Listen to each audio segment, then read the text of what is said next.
Hello, my name is Christine Gordon. I am the Programming Manager of Readings, and I'm delighted to welcome you here on behalf of Readings and on behalf of Hachette. It is such a treat to be able to introduce you to someone who has been filling our waves, our airwaves, our TV screens, who has been on Twitter unrelentless, I think, over the last 18 months, and we're very grateful. But before I do that, before I introduce the great Norman Swan, I want us all to take a little moment out of our busy day. And I know that you have had a busy day. I know that wherever you are in Australia, you've actually at some point today been rushing around. But the reason that I want us all to pause is because I want us to reflect that wherever we are in Australia, we're living on land that's not ours, land that has not been ceded, land, of course, that is owned by the First Nations people. At the moment, I am speaking from the Kulin Nation, and on behalf of all of you, wherever you are in Australia, I would like to pay my respects to their elders, past, present, and emerging, and perhaps more important than just paying my respects, I want to also say thank you. Thank you for letting us live in such a beautiful country. Thank you for letting us share the mountains and the rivers. Thank you for letting us share your stories and your songlines. Thank you for letting us live a little in this beautiful country so that we can be better people if we just listen to the First Nations. And now, of course, I'm going to introduce you to someone who has come over the seas to our fine country. We all know his wonderful Scottish tones. We've heard it. We have rejoiced in it, and we have been comforted by the voice of Dr. Norman Swan. We all know that he has a very successful podcast. We know that he is an award-winning health journalist. We know that he has been in our minds for over 20, 30 years. But he has now written a book. So you think you know what's good for you. We already know, Norman. We already know because we've been listening to you for so long. You are good for us. Welcome to this Readings Hachette Zoom platform. Hello. Hi, Chris. Thanks for having me. Sorry I can't be there in person. We are so sorry, but certainly down here in Melbourne, we understand well what you're going through up there. First of all, I want to ask you, Dr. Norman Swan, award-winning health journalist, why would you write a book like this now? Well, I've been wanting to, first of all, let me acknowledge country as well. And I'm speaking from Gadigal land of the Eora Nation. And I'd just like to acknowledge elders past, present, and future. And what we've seen in the COVID pandemic, just in terms of acknowledgement of country, yours was an excellent acknowledgement of country, but it can sound a bit like something you've got to do. But during COVID, Aboriginal communities have come into their own and proven the importance of community control and controlling their destiny, which is one of the themes in my book, not about Aboriginal people, but about us all. But Aboriginal communities do this incredibly well. And one of the good things the federal government's done is got out of Aboriginal communities' way and allowed them to control their destiny in terms of COVID, because they were terrified, quite rightly, that their elders would be devastated by this pandemic, as indeed they would.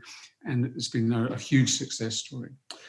Why I would write it? Well, part of it was occupational therapy. I was getting sick to death of bloody COVID.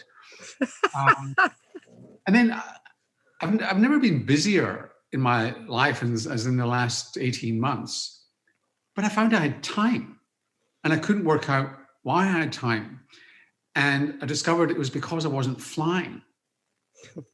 So you get on a plane to go to something in Canberra, be in Canberra for 2 hours, go back to the airport and fly home, and a whole day's gone for 2 hours. Now you do Zoom. I mean, I'm much prefer to be in Melbourne face to face, but through lockdown and so on, which is largely through the rest of the second 6 months of last year, is when I wrote it. And a lot of that was really in restriction. There was time. There was time. And you weren't going to the sort of family barbecues and social events as much, I get. No, that's right. You were saving the planet by not flying and saving the planet by writing this book. That's right. Who's this book aimed at? Well, the story of the book is that and why I was ready to write it is that for complicated reasons, which I won't go into, but I've been giving for several years a lot of talks to people in their 30s and 40s. And I would go in with a talk about health and well-being. And then as I realized very quickly, this was a very switched on age group. They understand a lot about their health. They are not drinking as much as my generation is. They're certainly not smoking. They're not using drugs to the extent that we think they are. They're exercising. They're eating healthy. They're very switched on. And I realized very quickly that they knew so much, but they were uncertain about some of the things that they were doing in their lives and needed to know information. So I ended up walking in with no talk and just saying, ask me anything you like. And from that, I kept all the questions they asked, and they come together in themes. So this isn't a question and answer book. There's no question and answer in it, but I know what they're interested in. And in knowing what they're interested in, I realized that's what we're all interested in. It's just that they're interested a bit more acutely. So I wrote it for all age groups, but I enjoyed. There are some quirks in the book which do show the signs that I was thinking about millennials when I was writing it. So there's always, not always, but most of the time, there's a short paragraph at the top. So if you can't be bothered reading you get it in the paragraph. Occasionally, I'll do things like saying, if you're getting bored with this now, you can skip the next 2 or 3 paragraphs, but come back in there because that gives you some useful information and so on, and lots of hashtags and so on. And the other thing I realized was that people are quite anxious about aspects of their health. And it's not just millennials, it's all of us. Should I be on a low carb diet? Should I be on high protein? What supplements should I be taking for to be healthy or feel zingy in the morning? I'm not getting 8 hours sleep a night, and I've been told that if I don't get 8 hours sleep a night, I'm going to get dementia. And my personal belief is that there's an epidemic of insomnia because people are worried about insomnia. The irony. Absolutely ironical. People have got a bottle of water by their desk because they've been told by somebody that they've got to drink, half 8 glasses at least. Or the Yarra, I should say, every day, which is complete bullshit. And so people have got all these anxieties. And I also have always not liked the average health book. So the average health book wags its finger at you, even though they're trying to be friendly in conversation, but it wags its finger. You're this complete idiot because you've been living your life the wrong way. And if you just follow it my way, you're going to live forever and, have sex and look beautiful, et cetera, and give you a simple solution for a complicated problem. And the American humorist H.L. Mencken, about a century ago, said, for every complicated problem, there's a simple solution, which is always wrong. And so if you're looking for a health book that gives you a simple answer, go and buy one of the others on the bookshelf. This is not for you. But why it is for you is that basically I've debunked a lot of myths. I've got rid of what I think are a lot of bullshit words, and I'll come back to that in a second, and explain some stuff about how we work as human beings in a human society, which matter as much to us as the stuff we put in our mouths. And until we actually pull back and pull the focus back and understand that, a lot of things don't flow and you get stuck. So I'll give you one example.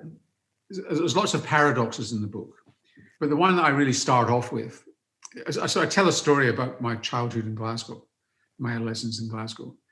A lot of people in Melbourne, came from Glasgow originally, and most of my family, actually, my Australian family, is actually in Melbourne, and they came from Glasgow. And I grew up eating the worst food in the city with the highest rate of coronary heart disease in the Western world.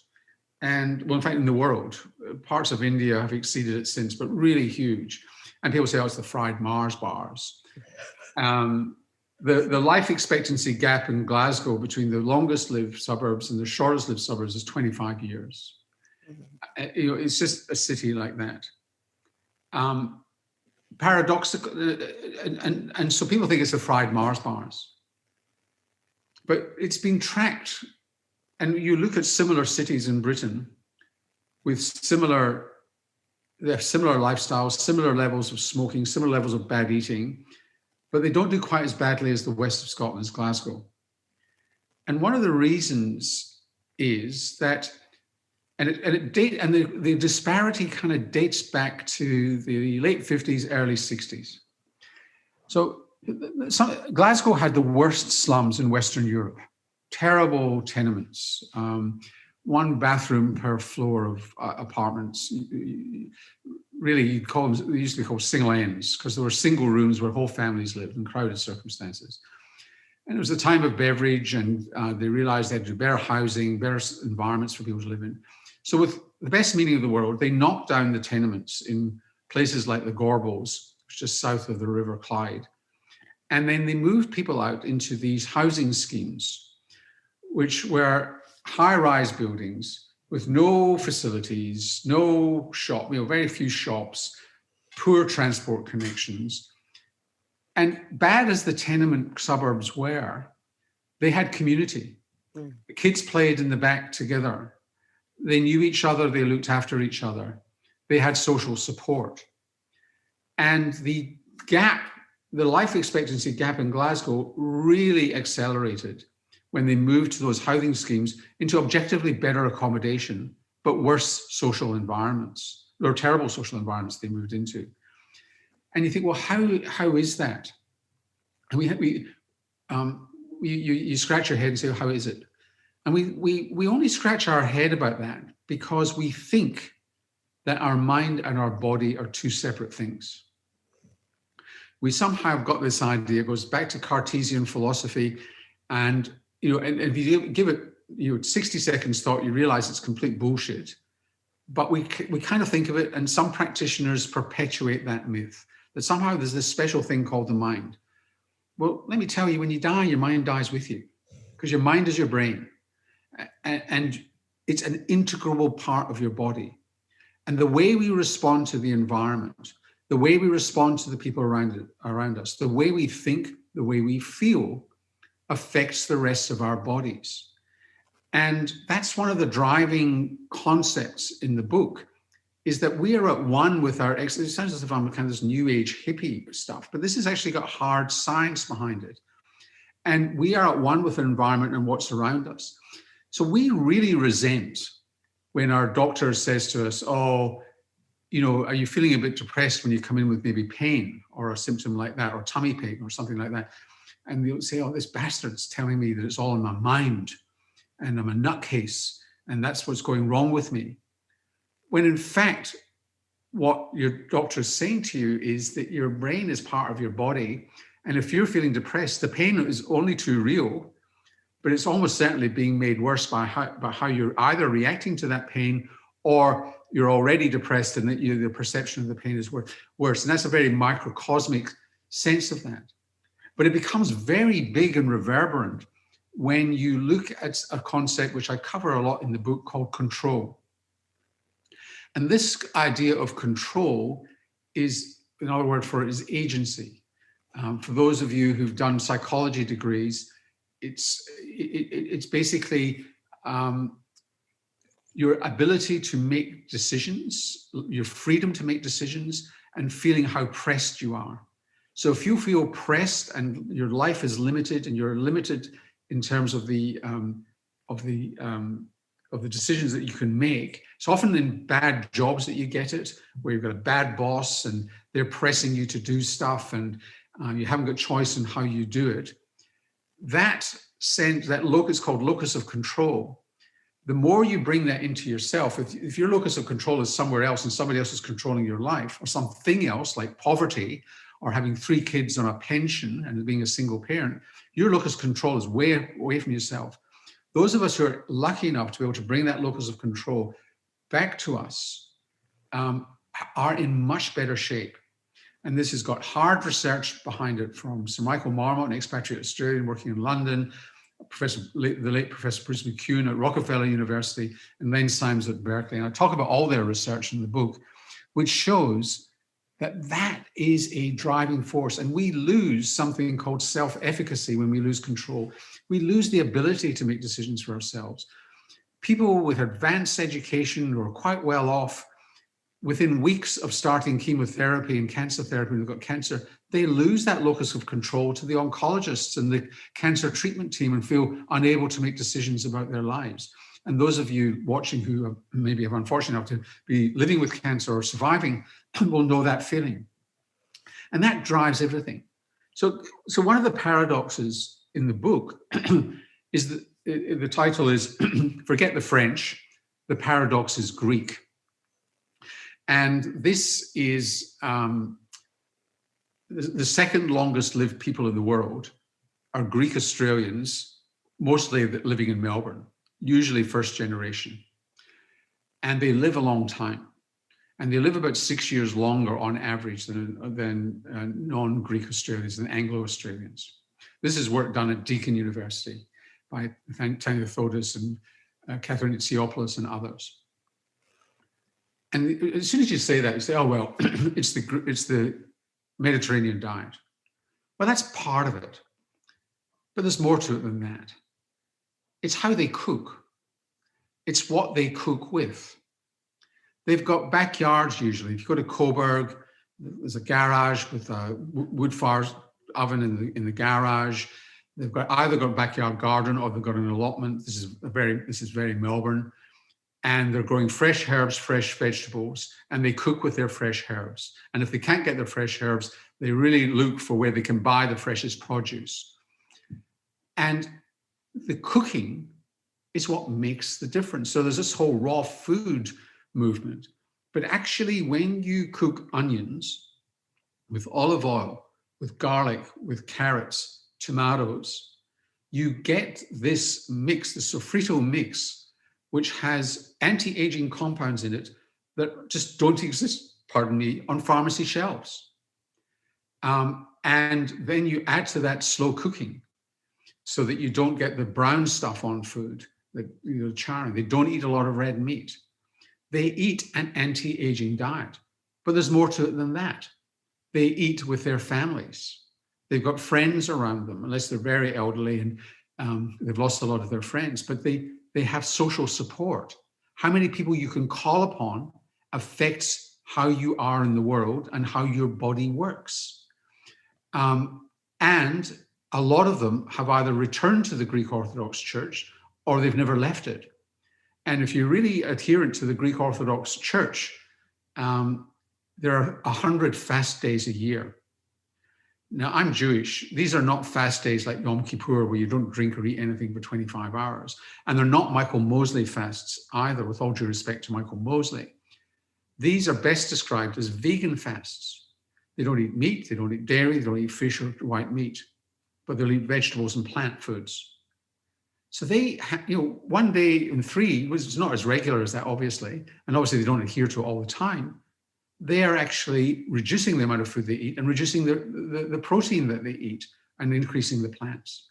And there are lots of examples of that where things that look simple are actually much more complicated. Another paradox is the dairy paradox. Saturated fat is bad for you. But there's been a lot of confusion about saturated fat because when they've studied it and people have reduced the saturated fat in their diet, they haven't always got the reduction in coronary heart disease that people predicted. So that's caused a lot of people to say, oh, well, the whole saturated fat thing is complete bullshit and you can eat as much as you like, et cetera, et cetera. That's not true.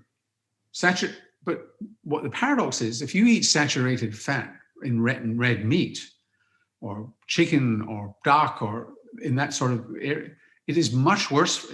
I'll go back to the reduction in saturated fat. If what you do when you reduce your saturated fat is you replace it with carbohydrates, you get no benefit from it.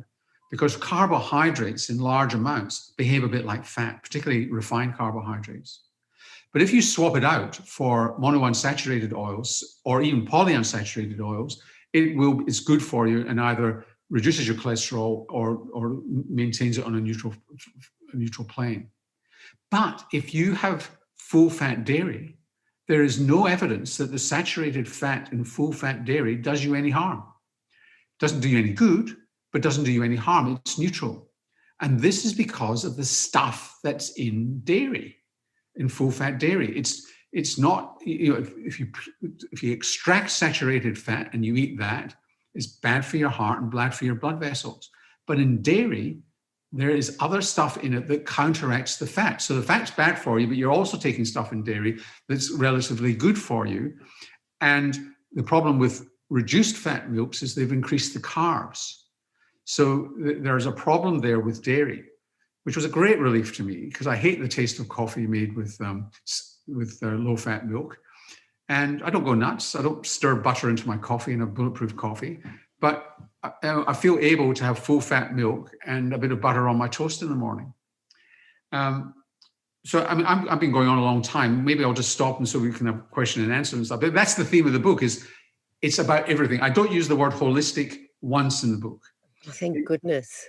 And I hate the word wellness. So there are two bullshit words in the book I explode. One is wellness and the other is resilience.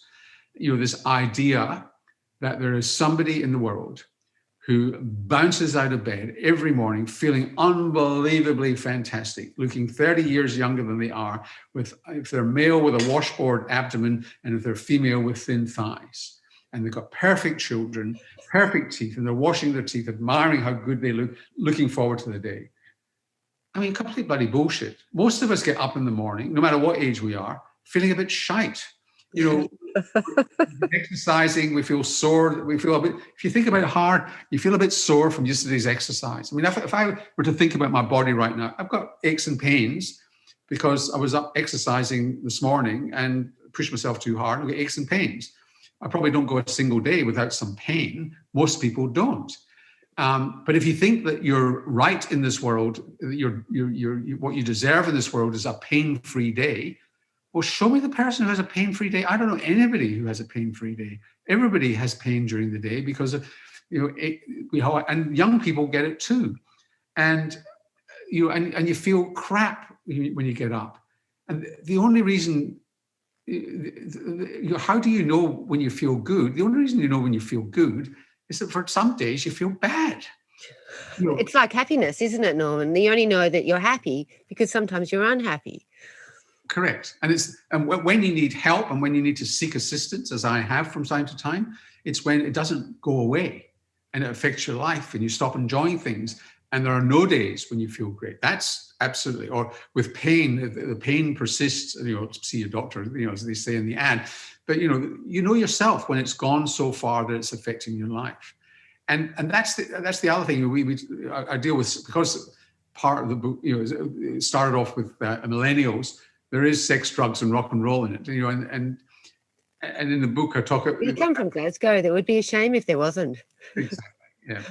So I talk about porn addiction and sex addiction. Are they real things? And they're probably not real things, unless you've got the odd person that disrupts their lives or creates abnormal behaviour. When I went out and said, okay, we've got Dr. Norman Swan coming to the Zoom platform, has anyone got questions? I could actually summarize the sort of the questions that people asked into three themes. People wanted to know about sleep. It seems to me that everybody wants to know about, you mentioned it earlier, whether or not 8 hours is the right amount, whether or not medicated sleep is the same thing as sleep of the exhausted, whether it's good to take an afternoon nap. Sleep covered a lot of the questions. What are your thoughts? So my sleep chapter is called Sleepiety, because I just believe we're all anxious about sleep. Mm-hmm. And so the first thing and this idea of 8 hours. So the idea that 8 hours is sleep is kind of an average. And it's not really that well researched. It's provided, the payments for Mercedes leases and expensive houses in Armadale and Toorak for sleep specialists, but it's just it's not well researched. Now, the caveats here are: if you've got a mental health issue like depression, sleep is really important. But too much sleep is not good for you. Too little sleep is not good for you. You want to get more sleep if you've got you want to get into a good sleep pattern if you've got depression, anxiety. But if you're somebody that sleeps 5 hours a night, what they've shown is, and this is to my point about whether or not 8 hours is the right amount, is the research shows that the best sleep therapy that you could possibly get, which deals with you properly with your sleep and gives you cognitive behavioral therapy, almost no sleep therapy will give you a longer night's sleep. So when it's successful, what you get, so if you're a 5-hour a night sleeper, most people are pretty miserable when they wake up a lot. And they find it really hard to get to sleep, or then they wake up at 2 or 3 in the morning, find it hard to get back, then they get back, and then they oversleep and they feel crap in the morning, et cetera, et cetera. What good sleep therapy will do for you, assuming there's no serious cause for that and you haven't got a psychological issue such as depression, is it will actually give you an unbroken night's sleep. But what they find is it will still be 5 hours, but you'll feel much, much better in the morning. So that's my argument about length of sleep. And and of course, you need less sleep as you get older. And some people are larks, they like getting early in the morning genetically, and some people are owls and they like, they go to bed late and sleep late. How do you describe yourself? What are you? Well, I'm just constantly knackered. In pain and knackered. You heard it here first, everyone. Glasgow, so it's just miserable. Jewish, so it really just adds into the whole mix. That's right. There was no hope for you, Norman. No hope. How could you get beyond a double disability being Scottish? I'm not a great sleeper, and so first rule in medicine is do as I do, but not as I say. But seriously, I nap. I nap during the day. I'm a world champion napper. Yeah. I'm infamous for sleeping at my desk at the ABC, and I've trained myself to, when I'm on a plane. Remember planes? I only vaguely remember what a plane is, but when I used to fly a lot, I'd be asleep by the time the plane took off, and I'd train myself to fall asleep there. So I'm pretty good at napping during the day and restoring myself. Now, and the other thing that people came in and they're sort of writing in now as well, but lots and lots of emails I received was about diet. You did touch on some of this, of course, in your introduction, but a lot of people are asking you about the benefits or the perceived benefits of a raw diet. But I mean, I already feel like that you're going to say a balanced diet, but people want to know about this whole movement of the raw food. Well, eating a raw diet is better than eating fish and chips every night for dinner. So there's no question about that. It's unprocessed. It's unprocessed vegetables. But if you're doing it because of Pete Evans, just remember that in the Stone Age, people died at the age of 28. So there's just a limited, if you think I explode the myth of the Paleolithic diet in the book. I won't get into too much here, but there's no such thing as a Paleolithic diet. It depended where ancient humans lived, what they ate. Some ate a lot of meat and some grains, some ate a lot of fruit. There was lots of variations on that.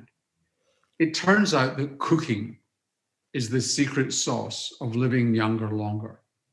How you cook, what ingredients, how fresh they are, what herb mixes you put in your food, what fats you put in your food, in your cooking, how fast you cook or how slow you cook, the color of your food, all those things, and how you eat your food and who you eat your food with, all make a difference. How you dress your food. So, for example, everybody goes on about olive oil. So olive oil is probably extra virgin olive oil is really good in the cooking process because there's stuff in there which reacts with the tomatoes, with the onions, with garlic, or whatever else you're cooking. That's great.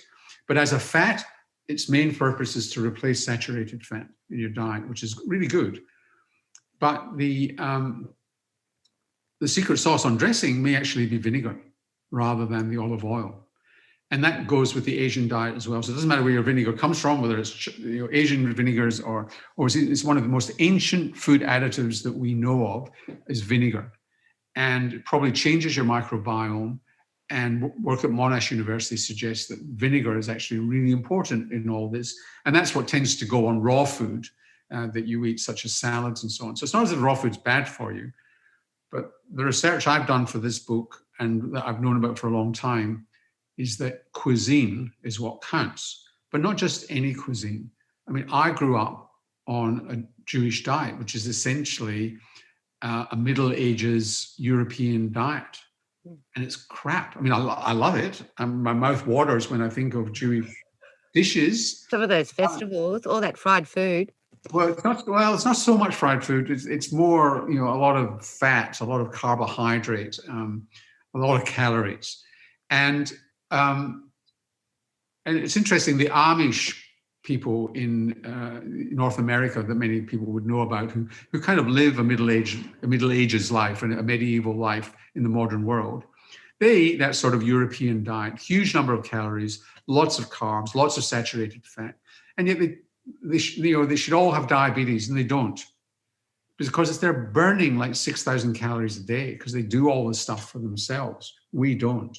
So again, your diet cannot be separated from how much physical activity you get, which is another part of the source of life. And so I'm quite skeptical of the raw food movement. I think you need to cook. So these were the themes. So this is interesting. This is where it seemed to me that the readings community was at the moment. They wanted to know about sleep. They wanted to know about food. But they also wanted to know about your thoughts. And perhaps this is the most overwhelming amount of questions that I got to be directed to you.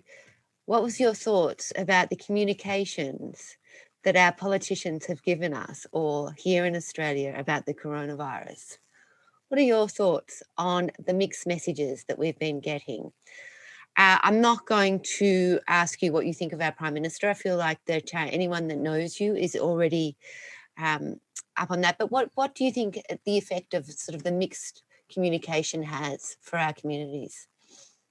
Well, there's not one answer to that. I'm speaking to an audience in Victoria, and Victorians have clung to the communication from Dan Andrews, from Brett Sutton, and more recently from Merlino, and it's mirrored in other states where they've clung far more to the local premier and the chief health officer than they have to the federal government. And the federal government really bumped along very badly in last February and March. They did a good thing by closing the borders. Took them a while to actually do that, but constantly they've been pushed by the states to act. And they didn't want to go into lockdown. They wanted to let it rip like Boris Johnson did. And they really had to be pushed into that.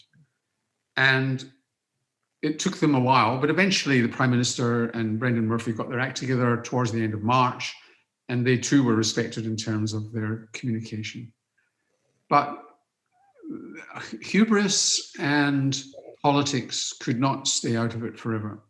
So the federal government really just got pissed off that the states were getting all the credit when the Commonwealth was handing out all the money, and they felt they were getting no credit for this. So they were going to take charge of the vaccine rollout. And that's why it's been a disaster. If you think the federal government can procure anything, just think Collins-class submarines or the latest submarine debacle. So awful. If the Commonwealth procured drugs at the same price as states do, they would save about $1.3 billion a year based on information research done by Stephen Duckett at the Grattan Institute. They're crap at procurement.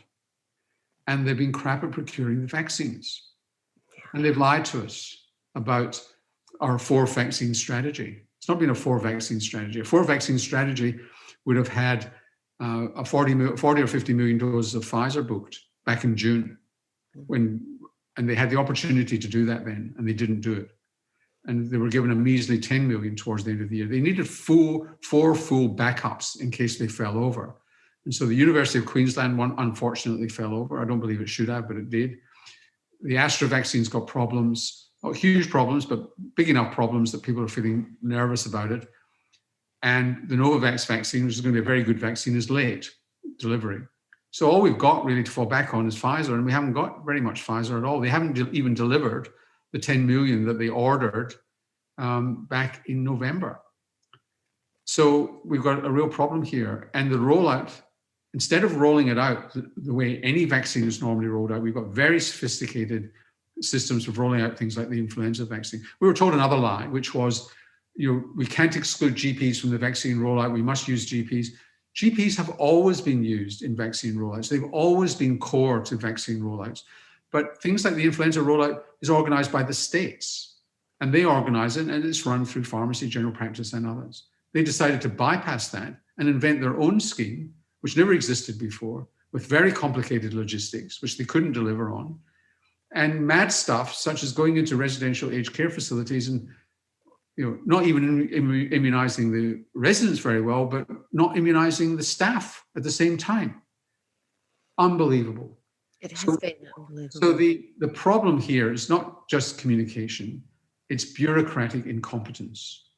Because the Commonwealth government, it doesn't matter whether it's Labour or Liberal in power, the Commonwealth doesn't run anything in health. It doesn't even run general practice. General practices run themselves. They just get funded through the Commonwealth. Commonwealth runs the Defence Force, runs the Border Force, and not much else in terms of physically running stuff. They don't know how to do it.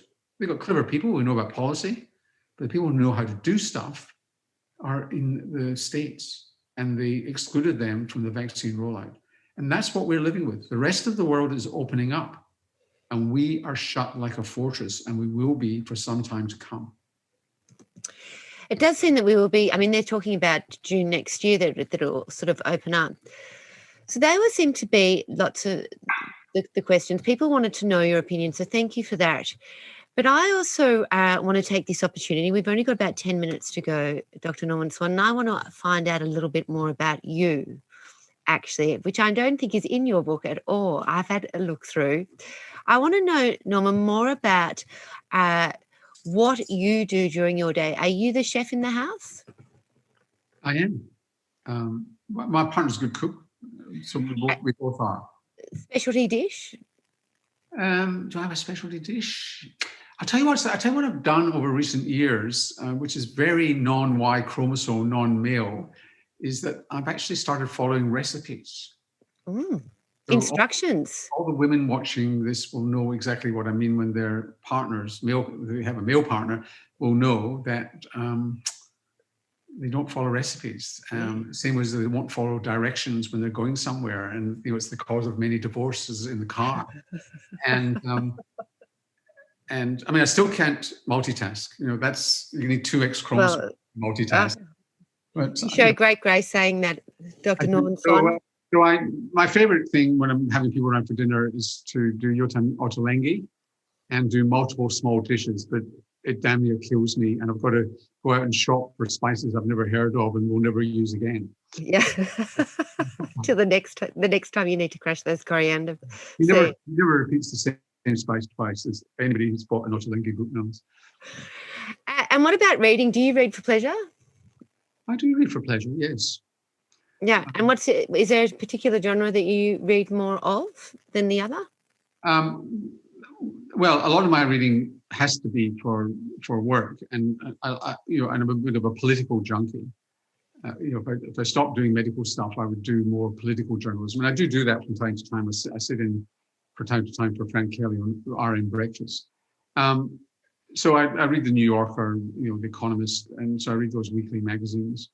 And then I always like having a novel on the go as well, so a bit of creative writing. Well, I'm glad. As a bookseller, I'm glad to hear that. Yeah. We've got a couple more minutes left, but I wanted to ask you about how the sort of the podcasts that we all listened to over the last 18 months, the coronavirus that you've done with Tegan, why you understood almost intrinsically that was going to be important for Australian society to have something that was universal across all of our closed borders. Well, we didn't know that. Right. I'd like to say we were wonderfully present. I thought that you were one step ahead of us. Once you got into it, it's not that hard to be one step ahead, by the way, because before I get back to the podcast, no textbook, not a single textbook of public health will have to be rewritten because of COVID-19, because of this pandemic. It's followed the absolute typical pattern of pandemics throughout history, whether you look at plague, the Black Death, whether you look at syphilis, whether you look at measles, mumps, chickenpox, all the infectious disease pandemics, they all follow the same pattern. Go and read Daniel Defoe's talking about books, The Journal of the Plague Year, written in the 17th century.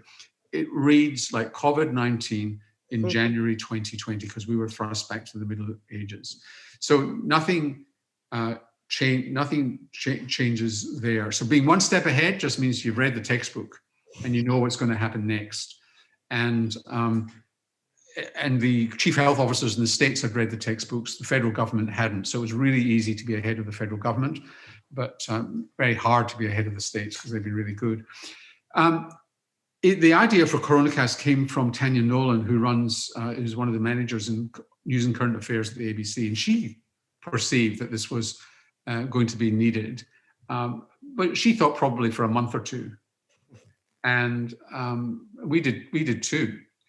And then the producer, Will Ockenden, who's still there as our producer, and Tegan and I have a pact that we're just going to stop it if Will ever leaves or is taken away from us. He's just a podcast whisperer. He just knows how to make podcasts. So he knows what works. And he came up with a formula that it had to be every day during the week, and it had to be 10 minutes, no more than 10 minutes long. And we still stick to that.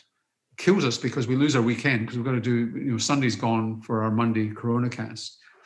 And every time we think, oh, we're coming to the end now, this is it, it's all going off, something else happens. And so last month, we had 3 million unique downloads. The month before, 2.8 million. We've had between 2.8 and 3 million downloads a month, unique downloads a month, since it began virtually. And we've had probably 400,000 questions. Questions change from day to day, and they're a barometer of how people are feeling about the pandemic. And it's just been remarkable. And I've got no idea how much longer it will go on for. That's up to you lot, not me. Lots of people are writing in at this moment and telling me that you're part of their regular routine, their morning routine. And of course, you have 3 million people that are downloading your words. You have become Australia's church, in a sense, haven't you? The new church. You, Bunny, Dan Murphy. Yeah. So we've got just a couple more minutes, and I want your top 3 tips for a good life. Dr. Norman Swan, what would you tell our listeners now? My top tip for a good life is to try and have people around you that you love. And if you are in the unfortunate situation where you're lonely, as many people are, and living by yourself, is try to find ways to make contact, even if it feels a little bit awkward, through society, social work, doing good work, joining something. Even if you're feeling a bit nervous and you think it's going to be a bit dorky, you'll go out and do that, because having people around you is huge for your health and well-being. And if you are feeling that you have lost that agency in your life and that locus of control has moved out, either yourself or with a psychologist who's good at analyzing this sort of stuff, work out why it's out there and not in you, and what might be the strategy of bringing it back to yourself. I had I talk a little bit, there is actually quite a lot of memoir in the book, for those who want to read that, it's kind of self-reflection as I write a piece. And there was a period a few years ago when quite a few things went wrong in my life, including my daughter having a bad accident. And I went to see a psychologist, and I was expecting to go into sort of deep psychotherapy. And what the psychologist did was just gave me a very practical strategy for getting out of this funk that I was in. And it almost felt I didn't need any more of the psychology. I went back for top-ups, but it was remarkable what a good psychologist can do. So bring that locus of control back. And don't feel guilty about cooking. Thank you so much for joining us tonight. Thank you so much for sharing some of your book with us, but also some of you. And on behalf of Australia, on behalf of Melbourne, on behalf of the readings community, thank you so much for joining us tonight. This night has been made possible because of the wonderful people at Hachette, but also because Dr. Norman Swan is one of those people that we're all fortunate enough that's not frightened of talking to us, not frightened of sharing. And on behalf of you all, thank you so much. It's been my pleasure.